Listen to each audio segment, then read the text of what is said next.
Welcome to the Dornan Diaries podcast, where we share real stories from people shaping our projects and our industry.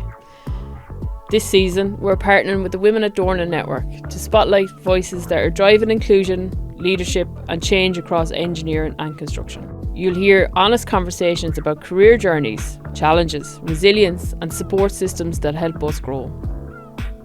So whether you're starting out or building your path in this sector, you are absolutely in the right place. This is the Dornan Diaries podcast. I met you at the CIF last year. You absolutely blew everybody away in that room with 600 people. And we've been in contact ever since. You're helping us with our network, helping us develop our allies structure as well within the network. You're also doing a bit of training with us this year around our bespoke ally training and various other things you're helping us out with. Fiona, but look, let's you talk about yourself, I suppose, and introduce yourself to everybody. Great. Delighted to have a chat with you today, and it's been lovely working with you over the last couple of months as well. And thank you for the shout out for the CIF event last year as well. It was great. It was phenomenal. It was some energy in the room. Yeah. But it's so great to see so many females, and the energy was fantastic. So yes, I'm Fiona Buckley. I'm a work behaviourist. I'm a coach and a speaker and a facilitator and lots of other things in between. General dog's body, mammy. I was going to say husband, wife. Jeez, I haven't had my coffee. Well, you never know. You could put that hat on as yes, well, Fiona. Exactly. So busy. I love what I do. I love helping other people. You're an author now as well. Sorry, an author. Yes, yeah. My first book is out as well. So people often say, when do you get the time? I make the time. I'm absolutely so passionate about helping other women in the workplace, and I've been doing a lot of work specifically in the construction sector and engineering sector over the last 4 years. Because as you well know, and what we're going to be talking about today, there is specific nuances and specific challenges. Yeah. So I've coached approximately 120 women in this sector. So trust me, I know a lot. It's in the vault here. So I won't be mentioning any names, but it would be nice to maybe talk about some of those stories. Yeah, no, I'd love to tap into that, Fiona. I suppose we were having a pre-discussion before we started. We sit down, the experience that you're after gaining over the last 4 years in construction. It's not by any means that you don't have a clue about our industry. You certainly do. I know this year you're integral to the CIF setup as well, even though you're not going to be on stage, which is a pity. But behind the stage. Behind the stage. You're the one orchestrating it all in the back. Helping them. Yeah. But you understand it. I've sat in webinars with you talking about networks for various companies, not just construction industry, and the guidance you give for ERGs is, it's proven to work. I suppose if you want to kind of go on that topic of how to set up a network, how you go about it, what's the do's, the don'ts, the right thing, the wrong thing, and who you should have on the team. I suppose a big thing for us at Dornans is succession, is the continuation of it, is how we go about that and how we make it sustainable, that it goes on. Yeah, momentum, isn't it? Momentum is absolutely key. And I do have to say, I know we said offline that Dornan is doing phenomenal work, and I'm not just saying that because I'm here with you. Exactly. They have been doing phenomenal work. I have a bird's eye view into lots of organisations, lots of sectors, but I think Dornan is really putting resources behind it. It's meaning something. It's not just a tick the box by short. There's a lot of work going into that. So I just think fair play to everyone who's been involved, because this is something additional to your main job. You do have a main job, remember? Yeah. What's that again? Oh, procurement, yeah. So it is I have to shout that out as well. But momentum is probably the most important thing with ERGs. And some companies could have 10 ERGs. There could be one for LGBTQ+, there could be one for disability advocacy, lots of different things. Yeah. So we always need to make sure what we're doing with the women's network, is at the right name. Okay, so some people don't probably want to use the word maybe women's network. So are we having the right network name?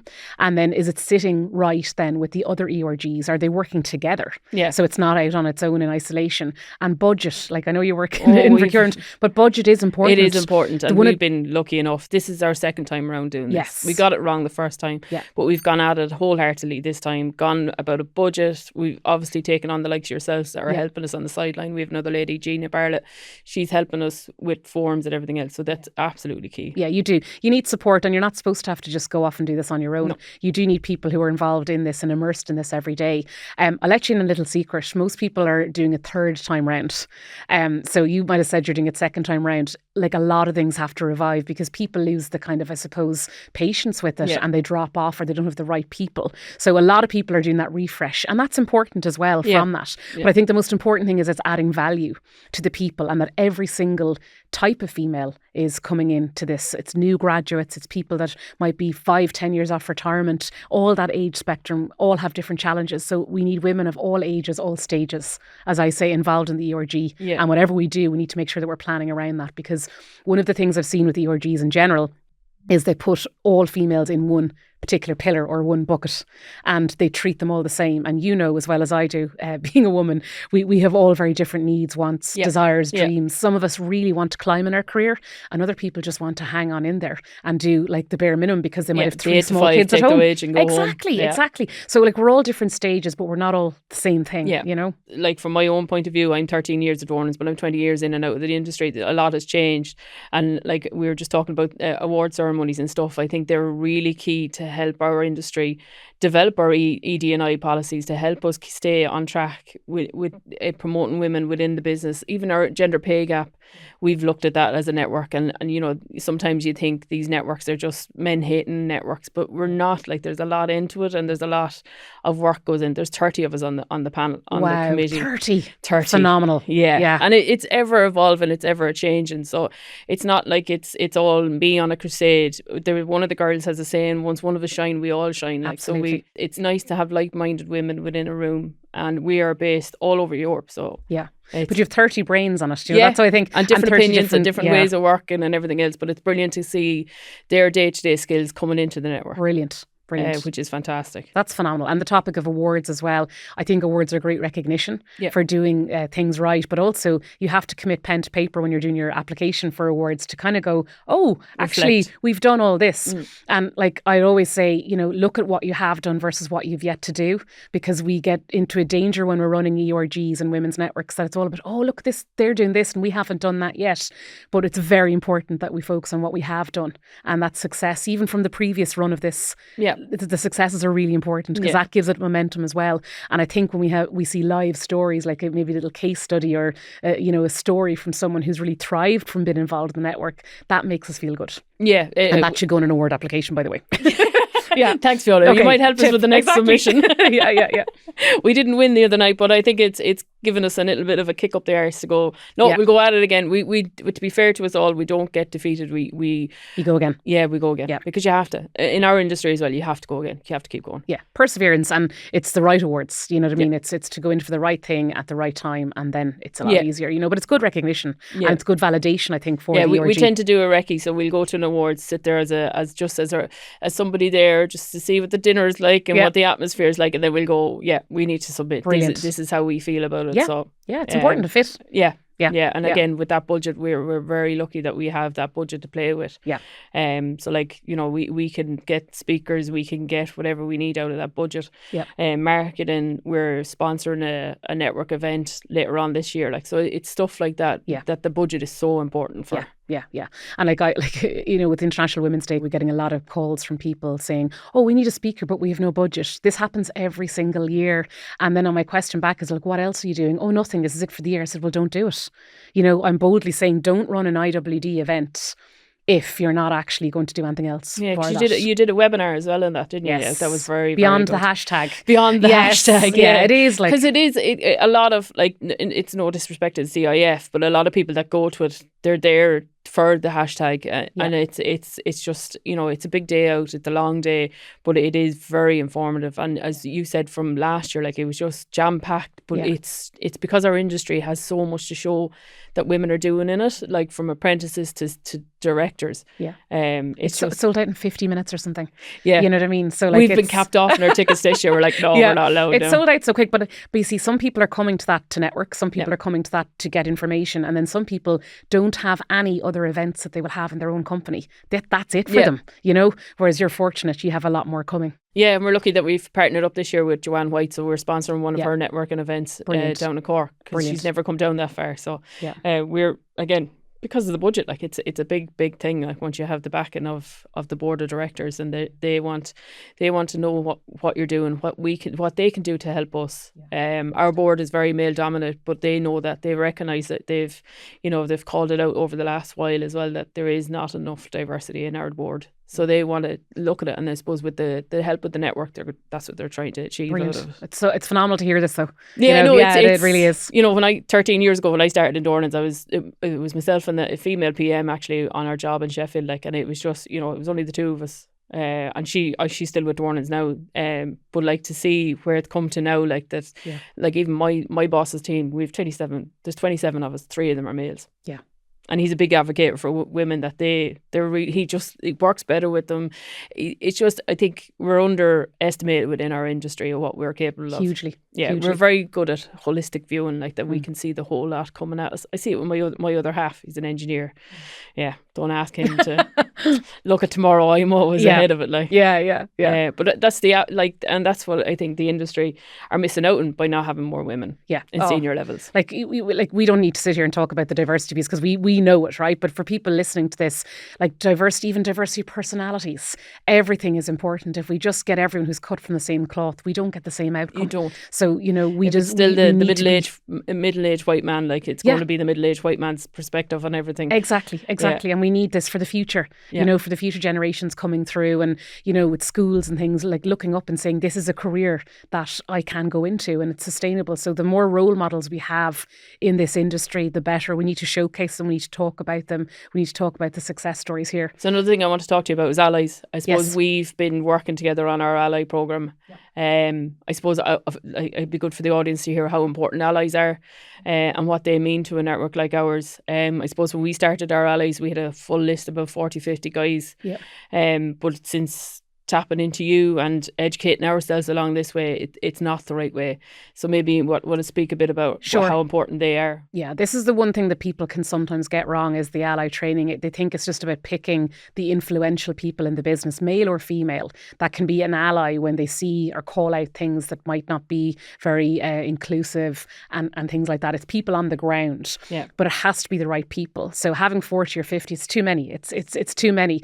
And you're trying to do the best thing by saying, the more we have, the merrier. It's not. It is about picking somebody who's the right fit, but it could be maybe 5 or 6, depending on your sites, locations, things like that, and having champions and having it's something we're working with you at the moment. Exactly, having a tiered process. So you can have 2 or 3 tiers, but your top tier is someone on maybe the board or someone very, very senior that really does endorse this, not just to tick the box, but that lives and breathes this. You are. Yeah, we're very lucky that we have both Micheál O'Connor and David Myers. Like David Myers, we do joke that he's our award-winning ally. Yeah. But it's because of the work he's doing with us day to day, and obviously Micheál's backing us and he's having his say in it and helping us. And they care, like, you know, it's about they actually genuinely care. Yeah. And then it's people literally on site that are actually subject to comments and, you know, feedback and things like that that's on the ground, that can catch it when it's happening real time. Because we can have all the best allyship training, we can have all the best policies if you want to have a policy, but at the end of the day, it's real days. Somebody calling it out there and then. It is. It's somebody like who's having a challenge on that day or something like that. And like, it's not passing remarks and comments, because those comments, as you know, in the female brain, sit forever. They never go away. You said that exactly same time.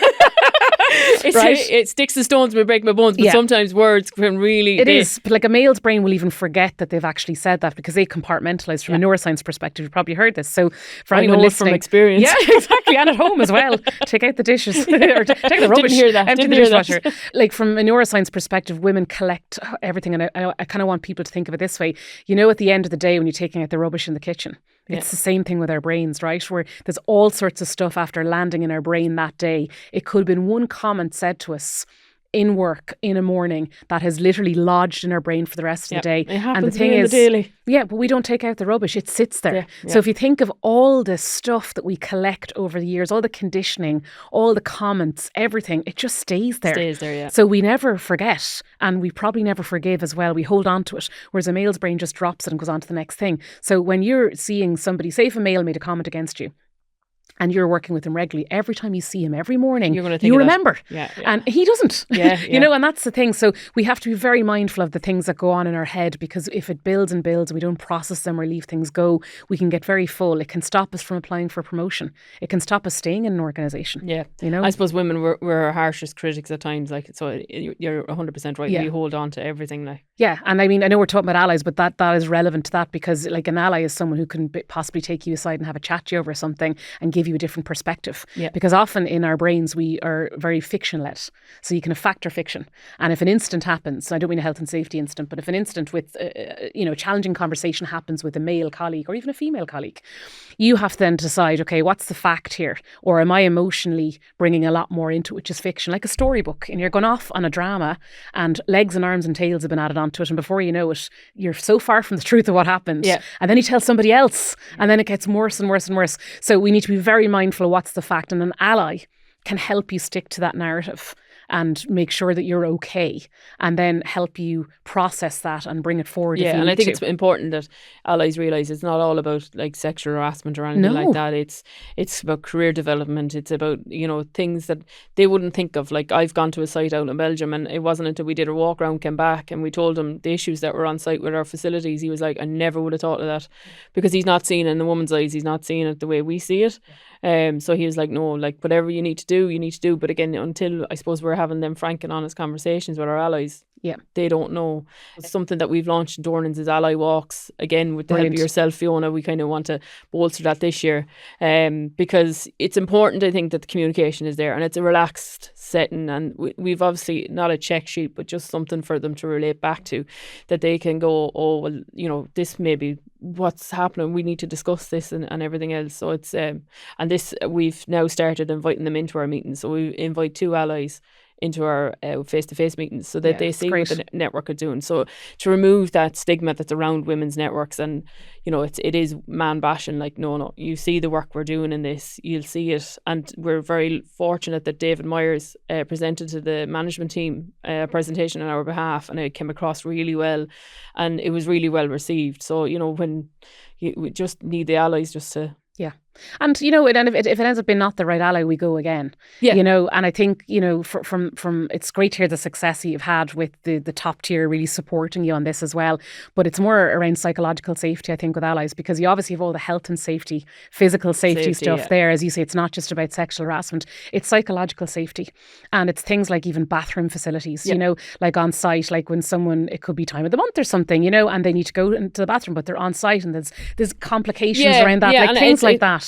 We've challenged that out in one of our sites, and I suppose when you bring that back to the office, they're like, what do you mean? Like, it's site facilities are, some of our sites can be 20 minutes away from a shop. So if you're caught unaware, like you were nearly a whole day, and if you have female colleagues, chances are they've forgotten it as well. So we've introduced female products into one of our projects, but we're looking to spread that across the business, because it's only right. It's only right. Yeah. And again, it's like if something like that happens and you're stuck, like it does affect your work then, and it affects everything. And people may not feel psychologically safe to actually say that to somebody. So this is the psychological safety. But again, if a comment is said and you've nowhere to go with it, what do? You go home and you tell your partner, you tell the dog, maybe whoever's at home with you, right? You go home and talk about it, but again, it's lodged. And then that psychological safety, if that is, like I often say, it's like a brown crumpled bag. If you got a fresh bag from the shops, a brown bag, and you crumple it up, it'll never be perfect again. And that's the way we have to think of it with psychological safety.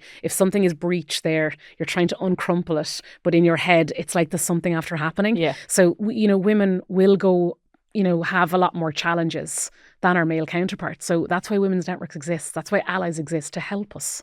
Help us flourish and help the company flourish. It's using their power of privilege to help support those that don't. And give people like the confidence. Like, you've been around a while, I was going to say. Thanks, Fiona. We both have. We've both been around.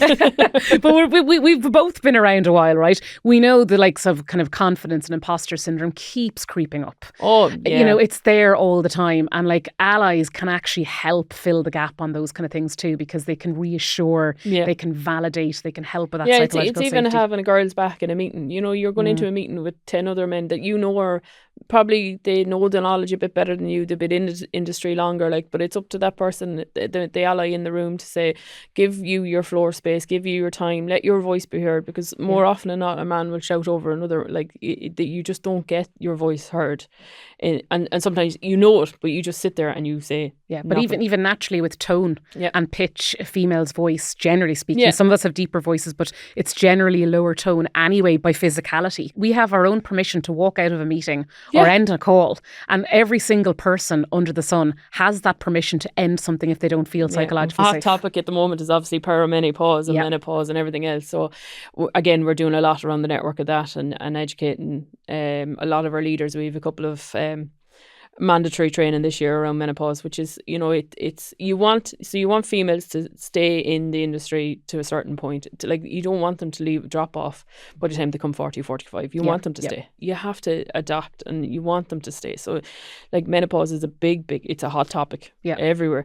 And so is, like, I was on another webinar the other day about menstruation and everything else that goes with that. Like men don't understand it, I suppose. Like, there is struggles around there in menstruation. Like, it wouldn't have been heard of 10 years ago when I started in the industry, but now, like, you've endometriosis, you've all kinds of things going on for women. Yeah, and you're just such a journey. Yeah. You know, and it's meeting people at that journey. But for me, that's all about education. So just making everyone aware, no matter what age you are, no matter what gender you are, if you're working with people, this is what they could be happening to them, aside the scenes. But even fertility as well. Like, I have a lot of coaching clients in this sector that are trying actively to have a family, and they will not tell them until they absolutely have to. And if they're struggling with fertility, they're taking time off to get IVF and things like that, they're not telling them because they're afraid they're going to be moved off into a different location. They're going to use promotional aspects. It seems very traditional, but the fear is still very much there. And we talked about it earlier on, coming back to work after maternity. Like, it's a big threat. I've seen it in our industry as well. Like, you come back as something completely different. You come back half the woman you were because, you've been out for so long in a business. Even if you took that step back and went on a sabbatical for the 12 months, you're coming back into a different business. You're coming back as a different person. That support should be there for when you do come back, that it's either that it's not full on, that it's not 40 hours a week, that you're back to where you started essentially, but missed out on a year of your career. So again, through the Women's Network, we're working on that as well. Yeah, it's a huge thing. Like, I have a coaching client who's just had her third child in this industry, and she said to me she's still going for the next promotion. Like, she's she's just adamant that she can have both. Yeah, like, she's phenomenal because she said, this is like my personal life but also my work life, and I can have both. And the company has been very supportive, but equally, if she was in one that isn't, you could see the difference there. I've had other coachee clients in this industry again that have just said, I can't go back. Like, it's too demanding. It's too physically demanding after having a baby. But I said, what adaptations can they put in place? What can they reasonably accommodate? Have the conversation. Oh no, I can't have that conversation. So there's a fear of having the conversation, which all tracks back to that confidence. It's even and psychological neurodiversity. safety. It's autism. It's everything. Like, everything. There's a reasonable adjustment that can be done, and people in our industry, they're probably afraid to ask for that help and ask for that initial. But it shouldn't be that way. No. ED&I is such a big part to play in our industry too, because we have a skill shortage. So you need people to come in. You need people, as you said. It's a vicious cycle. Yeah. It's a vicious cycle. And like, even what you're going back with the ally thing, something that popped into my head. The word for ally originally was born out of meetings, being an ally in a meeting. Now allyship programs are in place, but actually the the origin of ally was being in a meeting and having my back. That was that ally. And again, another kind of issue that I'm dealing with someone at the minute, she's constantly shushed at meetings. So far where they say, shh, don't speak. And she's being shushed. She's the only female at the meeting, and she's constantly been told it's not your place to speak. Right. Wow. So I'm actively working with her to say that it's hard to hold your emotion in that. But I said to her, like, this famous, I love this phrase, okay, and I'm not making light of it, but if you're not at the table, you're on the menu. Right. And many of us have heard that before, but it's so true. Like, you are employed and paid for to be at that table. You have a voice at that table. So it's not maybe about her working on herself. It's about her managing everybody else at that table. And until it's persistence, until you crack it, you have to keep going. So I'm working with her about really owning her voice and stepping and following through. But you've heard me say this before, you got to go in before you go out, right? So you have to work on all those confidence nuances, which is so normal. Yeah. And then look at that outer voice and then really work on, okay, I'm managing these people now Yeah. and making it know that I'm not going anywhere. It's that imposter syndrome. I think I asked you, what word would you take out of for a woman out of our industry? What would be the one phrase or word you'd take out? The thing with imposter syndrome is that it's absolutely normal. Okay, everyone gets it at some point, male or female. Yes, more females do get it, but it's absolutely normal. But calling it a syndrome, it kind of makes it feel like it's far worse than it is, like an illness. Exactly. Or is it just something we say, oh no, I can't do that because I have imposter syndrome? Yeah. It is going to be there, but sometimes people say, oh, I have imposter syndrome. Actually, you don't. You're framing it wrong. You might have self-doubt over a specific project. That doesn't mean you have imposter syndrome. Imposter syndrome is like a big cloak around you, kind of all the time. Like, it's like, I feel like a fraud, I shouldn't be here. It's not very specific all the time. It's that cloak, right? And if you believe you're wearing that cloak, it's going to stop you from doing all sorts of things. So maybe it's self-doubt you have on a particular experience or in a particular project, or maybe it's deep ingrained confidence that tracks back to your childhood, where you might need some psychotherapy or therapy or counselling to free you up from that. So it's very important to put the right label, name or frame on it, and then that's the right solution. But imposter syndrome and confidence is a highly fixable thing. You just have to do that root cause analysis to see where it's coming from. Or speak to yourself. Or speak to me. Yeah. I suppose I want to go back to as well how you got into helping people within the construction industry. Like, it's obviously not your background or anything else, but how did you get there? Been running my own business around 10 years, but previous to that I was in a tech, but it was quite male dominated. So I, again, was the only female at sales conferences in the company. I was going out to do sales pitches. I was head of sales and professional services, and I was the only female all of the time with the client company and with the on my side. And I remember walking into a room, and I'm sure you've heard this before, walking into a room, they presumed I'm the one who does the coffee or taking notes. And actually I'm the decision maker. So I came across an awful lot of issues in that, like, while it's a different sector, there was some commonality in terms of the treatment that you were getting ahead of that. So that's when I started my journey, probably about 14 years ago, in the area of helping women in general. And I went back and did like my master's in work behaviour, because I'm really interested in the dynamics of work behaviour, and trained in emotional intelligence and all this thing to really find out what's going on with other people, but most importantly, what's going on with yourself. Yeah. And I've worked with all sectors, but I kind of fell into the construction industry, like most people do, right? And they took a hold of me and I couldn't get out. They get you and you don't get out. Exactly. And they just, like, because my personality is very authentic and very real, I think that kind of works well with the construction industry as well. So I just started working with the CIF, Women in Construction Awards, lots of different companies, and I just kind of fell into it, and I really enjoyed the kind of vibe that's in that sector. Yeah. And I work with the Women in Construction programme in the IMI as well, and I just feel people are so authentic, but they're masking. Yeah. And I want to say, will the real person stand up? Yeah. So that's my mission, is to kind of demask and make sure that people are really stepping into their true self. You're the Eminem of the I haven't been called that before, but I like it. You're the real Slim Shady. I know, I need a rap song now, you know. But I really love working in this industry, because I just think there's so much realness out there. Yeah, well, and it ties in with what I do. I love this industry. I mean, you know, there's obviously a fine line between banter and what's banter, and like, but you know, it is, and to be fair, it's not all, you know, men against women. Like, I love working with men because they have a different approach to things. Like, they'll have an argument and that's it, done. Yeah. Whereas us women, we tend to hold on to it. But you learn, the more you work with men, you learn to do that. You learn to just go, do you know what? Fuck it, it's gone for today, it's tomorrow's problem, or we just move on from it. Whereas sometimes, as we discussed, that you can internalize, you can keep hold of it. So I love this industry because it's a different way of thinking. It is that you can be your authentic self, and more people should be the authentic self. And I don't hold back personally on who I am to a certain degree. And this is why we're here chatting, and I'm the same. Do you know what I mean? And I think, like, you're fighting against yourself if you're hiding who you are. And I think we were talking about it, a couple of us, before we kind of hopped online here, that we'll end up what are we saying today? We're ending up having multiple identities, multiple personas. We're getting home at night and we're literally hanging off the side of the couch because we're exhausted, because we actually don't know who we are. And when you lose your identity of who you are, what you operate, your values, all those things, you don't know who you are. And there's a lot of women stuck in that space where they've lost their identity. They've tried to be everything to everybody, at home and at work and everything. And they're just depleted. They're really overwhelmed and they're really tired. And we all know that. And that's not necessarily... And I think it comes, like where I am at the moment, I won't give my age away, but you know, we come to a certain age. Your 20s are great. Your 30s, they're getting good and everything else, and you're getting your career right, I think then when you get on to my age, you're at a stage where it's parenthood, it's all that stuff, and then you lose that identity. I see it so many times with the girls that I work with, like that they're just stuck at the moment. They don't know what they are and what they're doing, and this is where they drop off the construction industry then, because they just feel, whereas Lost. And the passion they had for the job is gone. But it is about that, the personal branding and everything else, and knowing who you are. And it's being reigniting that passion. Instead of like, I'm probably similar age, I think, by what you're saying.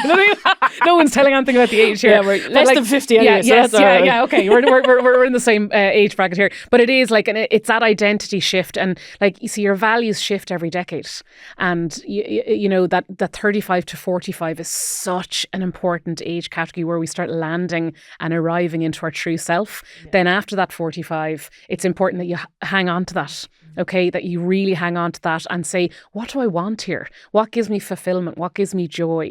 Who am I again? Because we can be in that sandwich where we're, you know, caring for elderly it's parents. Almost like our midlife crisis. Kind of is, like, but you're caring for possibly elderly parents or sick parents if you're fortunate enough to still have them. And then kids. Again, one of the girls I was talking to this week, she was saying that women, on top of obviously their day-to-day work, are doing 80% carer work. Yeah, because you're helping your relative, you're helping a family member, you're helping kids. Like, there's just always somebody that your maternal instinct, you're helping somebody, but 80% of our time can be taken up by being a carer, like, which is it's phenomenal. When you put a number to it, like it. Yeah. So we'll talk about your book now, Fiona. Oh, yes. Yes, I have a new book out called The Courage to Be You in the Workplace, and the title came at the very end, actually. So I have something like 35 chapters. Going in first and then going out. So the first half of the book is all about like regret, authenticity, brand, confidence, our lovely imposter syndrome, which I'm definitely going to have a new word for, normalizing everything, but going in and looking at you, because one of the biggest things I've found with women is the regret piece. I regret not speaking up, or I regret speaking up. And regret can be based on action or inaction. So do you regret an action, or do you regret not doing something? So it's very important that people learn about that. Yeah. And then the outer lens is all around assertiveness, negotiation, really owning your voice, around that like vocal tone, pace, everything like that. And so you've been working on it nearly all your life. It's 25 years of my brain and my mouth in one book. And like I literally wrote loads and had to pare it back. But like, it's the book I wish I had. I never found it, so I wrote it. That's the way I can describe my book. So I wish I had this over the last 25 years of my career. Yeah. And my career has gone lots of different roads, lots of different journeys, but I always had it in me to do my own thing, and making a difference and helping people is one of my core values. So I feel the book is just an extension of that. Yeah, and it also comes with additional content as well, the couple of webinars you can sign up to. Yeah, so if people order it before the end of February, then they can have access to free webinars on authentic presenting, authentic confidence, authentic everything. Yeah. So authentic is the word of my day. Authentic is the 2026. I just think we're happier. I think we're happier when we're ourselves, and we just demask a lot of those demons that are going on in our mind. And I think it's really important. And you mentioned earlier about, women helping women as well. Like if that's everyone, I was going to go back to you on that as well. It's funny because it keeps coming up. I often think there's two. Okay, I'm going to be bold by saying this, right? But there's often two types of women in the workplace: those that help and those that will not help you. Sometimes women of a particular age category have had it really hard, and they're of the mentality, well, I had it hard, why should it be easy for you? Yeah. Now, I'm really sorry, and it's bold to say that. I'm sure some people might be listening going, what is she talking about? I've had hands-on experience with this. I've had hands-on mediation trying with people at work saying you need to be a little bit easier on that. And then you have women that are actually nearly too helpful on the other end. They're so empathetic, they take on everything. Which can form into this benevolence bias we talked about before, which is all around making decisions for other women without really asking them. Yep. You're trying to be kind to them. So say if someone comes back after maternity leave, you might try and go easy on them by being kind, but that could end up being a benevolence bias towards them, which actually might not be what they want. So we don't want to overcomplex that benevolence. That's that I've never heard of that term before. Yeah, like we've loads of biases, right? Yeah. But this is something I'll definitely be mentioning in our allyship training. Note to Fiona. But like benevolence bias, another example of a coaching client who is very physically strong, and she works on site, and she's an engineer. And one of the gentlemen there on site once said to her, "Oh, that's very heavy. I'll lift it." She turned around him said, I'm actually stronger than you. Yeah. And they made a joke about it, but it really annoyed her. He was trying to be kind and he's a nice guy. Chivalry. And he was trying to be kind, but actually he ended up struggling with it and she had to step in and lift it in the end. So while something so simple could be like trying to help someone, it can actually have the reverse order, because she made it feel like that, oh, I can't lift that, or I'm, and she's actually stronger than him. She lifts weights, she said she could bench him. So little things like that can sometimes have the reverse effect. So we just need to be wary of it as all. Yeah. And by making people aware, then they're aware. So other than what you've done for us as a network, I suppose, what else can people tap into you for, Fiona, to support? I suppose not just ERGs, but coaching. Women's Coaching is a big thing. I can also do, I'm a qualified team coach as well, so I can coach specific teams. So coaching is a big passion of mine, and it can be done virtually. And in fact, 95% of my clients are still virtual after COVID, because people are a lot more psychological safety. Sitting And there in your pajamas. Sitting there in pajamas, they're much more likely to free talk behind a screen than they are in person. So it's accessible for all locations. Talks is my big thing, and then I run a female speaker agency. So I have about 70 speakers on the books that I'm helping them empower their voice, and some fantastic underdogs, as I call them, on the agency, where they're not very good at promoting themselves, so I do it for them. And they're phenomenal, but they just won't. They don't like social media. They don't like kind of putting themselves out there, but boy, are they impressive. So I'm trying to do that for them and stuff like that. I don't know how you do it, Fiona. Mammy and an author now as well. I just don't know how you have the time. I make it, What's in the future for Fiona? Oh, well, if I say another book, my husband will kill me. I have some exciting things on the menu on the way. I would like to do another book, but I'm taking a break for the rest of the year. 2027, there will be more books. Let them sell out and then... Exactly. I think, I love writing, I love writing. Probably I might end up doing some more podcasts. I might set up a couple of umbrella associations to help people in the ERG space. I'm always reframing the talks that I do to keep it up to date with what's going on. So more talks in the space and just helping as many women as I possibly can. Good for you, Fiona. I'm doing similar myself with Dornans. I suppose you go back to the female ally, like it is important that we are bolstering each other. Like it's not just down to the males to have your back. Like that you can, if you have a relationship with another woman, like you empower that woman, and to, especially with career, to drive on that career if they want it, that they're not in the shadows or they're not stuck in a job that they don't like. A thing that we've introduced this year through the Women's Network and David Myers again is the sponsorship program.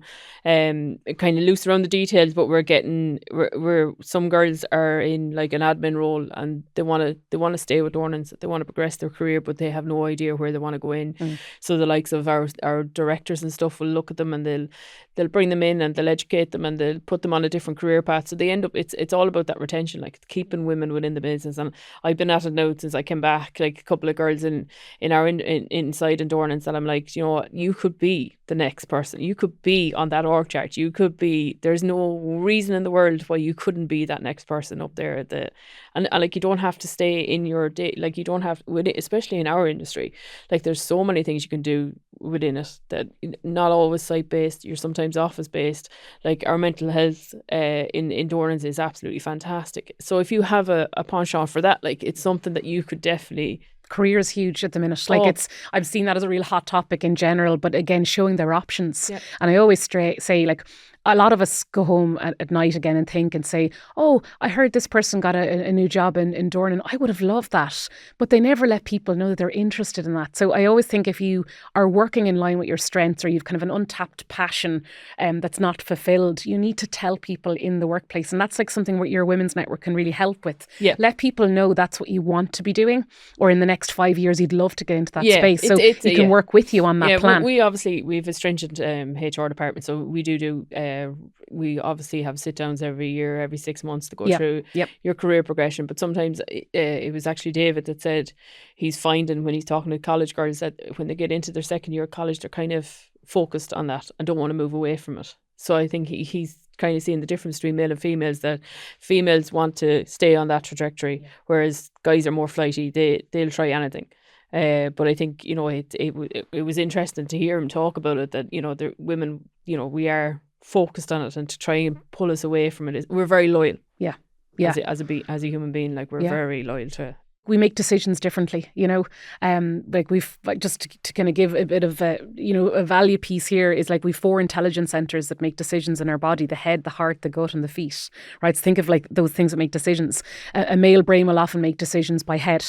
But our heart and our gut often fire in. So your gut is saying if something is right, that pit in your stomach says, oh, this feel right, or I know it's not going to work. Yeah. But the loyalty, the heart piece really often kicks in to make a decision to say, oh, that's not fair, or that's not reasonable. And when we're up against our male counterparts, like they don't have some of those lenses or layers that go through making a decision. So we need to be comfortable with our decision-making capabilities. Are we listening to our head? Yeah. What makes commercial or logical sense? Sometimes we have to park the heart piece if it's not the right voice to listen to. And then the feet is just apply for the goddamn job. Do you know what I mean? Like the feet is the action button. Like, okay, what do I need to do here? Just apply. Yeah. If something doesn't feel right or you have had an issue, go talk to one of those allies. Go talk to go talk to somebody. But we take ages to make a decision, and then the inner critic jumps over. We're quite fortunate at Dornan that we have an open door policy with our directors. It's great. That you can have a conversation with them. I want a job here. What would you be, Fiona, if you were to take a job? That's an interesting question. If you were to, that's kind of outside of the realm of the construction industry, what would be your job and inside the Chief Joy Officer? That's already taken by myself. Or a counselling queen, I don't know, something, you know what I mean? But it is like, look, like we're making light of it, but like it is important, isn't it? Yeah, it is, absolutely. Like that's how I got into procurement. I was a site admin.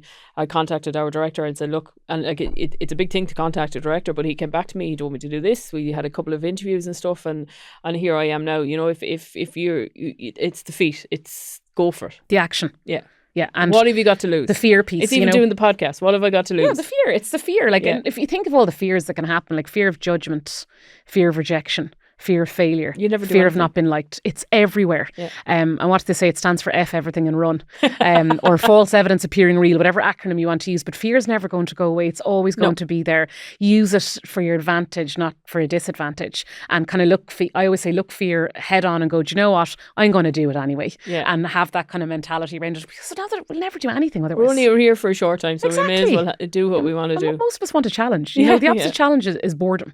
Like most of us want a challenge. But like when I look back at all the coaching clients in this industry, 80% of them, now this is a statistic I'm kind of whipping out of my head, but roughly 80% of them end up talking about their career in a coaching conversation. And about 90% dusted in the whole confidence imposter syndrome, not owning their voice. Like that's 90% coaching clients. So this still is a not live issue. Yeah. It's not going away. No. So I think we have to accept it. I think we have to normalize it. But the most important thing is empowering people for action, to do something for themselves on this. Get them feet moving. Get those feet moving. Yeah. Yeah. So you work with women's networks from the ground up. Yes. And women in leadership roles and coach them. What's the biggest thing that's holding women back? Like we've already said, you're going to say, well, confidence, I'd say, like imposter syndrome is a specific thing. Confidence is more general, right? So I think confidence, and again, it's coming from multiple different sources. That's the thing. So tracking back to find out what's causing that confidence. And it's like anything, like I'm going to bring up perimenopause because we were talking about earlier, right? Like there's so much information on perimenopause. Yeah. There's so much things about too much. That's the point I was going to get to. Like there's way too much information on it that it actually is so overwhelming. This is the same with confidence. Like the amount of people doing confidence stuff, it can be overwhelming. It's really important to bring it back to basics and bring it back to the facts. And just because your friend that you're having a glass of wine with or a beer with is having confidence in something doesn't mean you have the same confidence issue. Think of it like a spectrum of confidence. You can have deep rooted confidence issues, or you can have surface level issues that are triggered by a comment or feedback from a customer that can make you have a bit of a wobble. Like there's so many different things. Think of it like a spectrum. It's very important we put fact on it, and it's very important to know that anyone listening to this can fix it. It's coachable or it's counselable. I don't even know if that's a word. But just made it up. Yeah, but just talk to people about it. Don't listen to your own narrative, because you could be giving yourself the wrong story. Yeah, I'll ask you a couple of quick fire rounds there. Questions. Tea or coffee? Oh, coffee. Always. A nice coffee. A Prosecco or a wine? Champagne. Nice champagne. Yeah, I'm a Prosecco champagne. Classy Full of bubbles. Yeah. Night in or night out? Both. Both. Depending on my mood. Yeah, depending on my mood. These days, night in, actually. Yeah. These days, I'm more the night in, the PJs, the Prosecco. The flannel jammies and in bed early, slippers on. Netflix, yeah. So these days, maybe it's age, I don't know. But I do love a good night out as well. But yeah. Sun or sun. Sun. Yeah, Sun. Yeah. I didn't even care what you were going to say next. Sun. Sun or sangria? Sun. Yeah. Oh, that's fantastic, Fiona. Is there anything else that you think we should? No, I just think that, whatever you're struggling with listening to this, there's always a way out. Yeah. If someone's bothering you in the workplace, there's a way out. I think you're a fantastic woman for empowering women. Thank you. I think there was about 30 of us at the CIF, so no wonder they've capped us this year on our tickets. And every one of us, as soon as you and your colleague got up, it was just, you took over the room. It was just such, I think it lightened the mood within the room as well. Just was fantastic. Because they're heavy topics. These things are heavy topics. And that's what I'm saying, whatever's going on with you, there's always a way out. There's always a solution.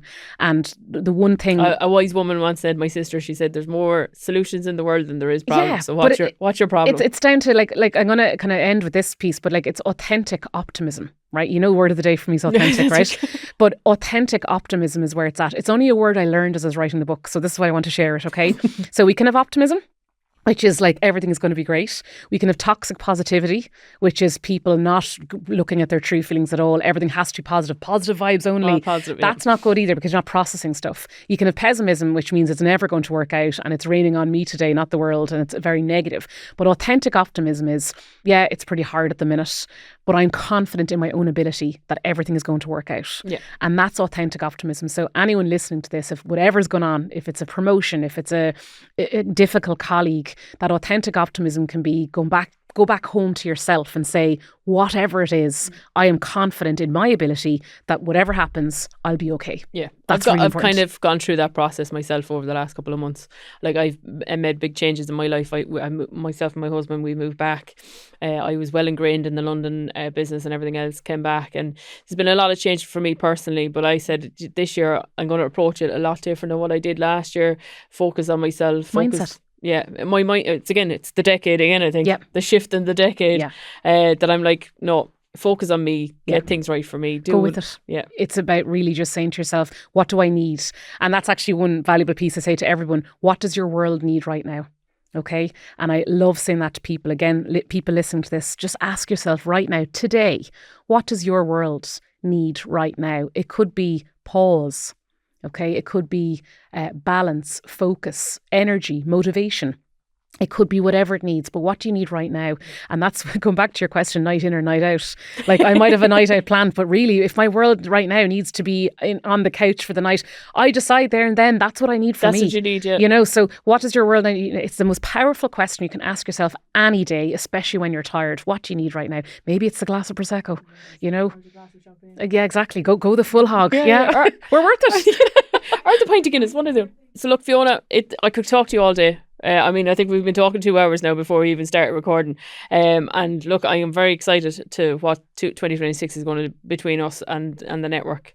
I would love for more Dornans to know who you are and what you do, especially our learning and development team as well.